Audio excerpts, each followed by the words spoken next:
Welcome in on this Tuesday, July 28th, 72 degrees out there, sort of sticky. We're going to talk to John about the forecast in just a moment. But first, your health news. In order for people with diabetes to stay healthy, they need to keep their blood sugar within a pretty narrow range by balancing insulin, exercise, and food. Which is tough enough under normal conditions, but imagine trying to do that when you're a triathlete. Dr. Max Gomez is here to tell us how one diabetic does it and what we can learn from his experience. Good morning, Max. Good morning, Kate. Good morning, Maurice. You know, it can be actually pretty tricky because too high blood sugar over years can lead to heart disease, stroke, kidney failure, and amputations.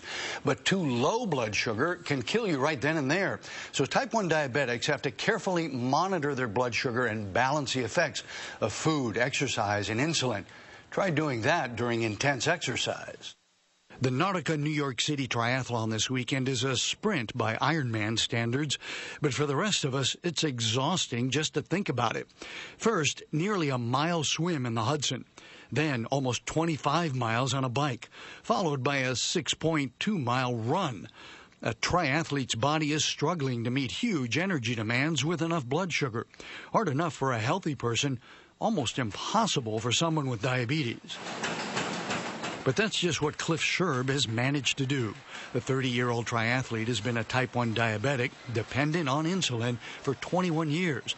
The hard part is that food raises his blood sugar, while exercise, and he does a lot of it, lowers it. But so does insulin. The combination can be dangerous. When someone's blood sugar becomes particularly low, they can become confused and actually become unconscious from a hypoglycemic event. So how does Cliff do it? He used to have to juggle numerous insulin-filled syringes and test his blood sugar constantly. But now this little device attached to his arm has made life much easier and safer.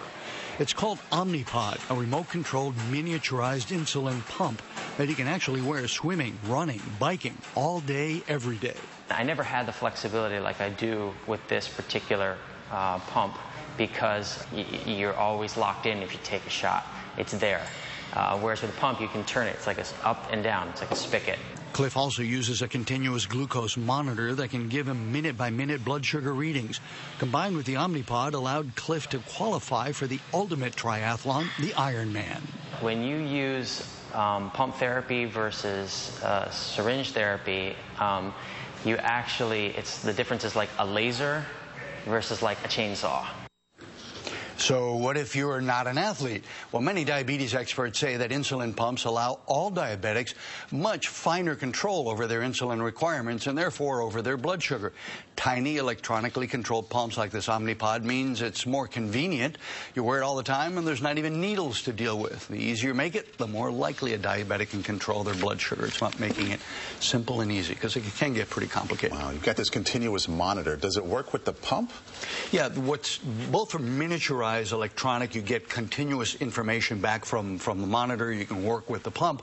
But what's really interesting now is that a project funded by or spearheaded by the Juvenile Diabetes Research Foundation is trying to get the continuous glucose monitor to talk to the insulin pump, something like this Omnipod, and they talk to each other, and one will tell the other one is essentially how much insulin to release. It's called the Artificial Pancreas Project.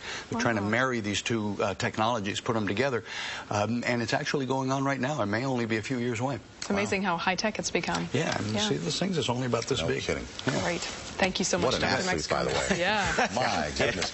Put the rest of us to shame. No kidding. Regular blood sugar. No excuses. None. See you at the gym. Yeah. You know, Kate's quite the runner. You're running quite a bit. You know, 3 miles a day. It's not really that. I will say this, I wouldn't call myself an athlete. It's more than us. Did you run yesterday?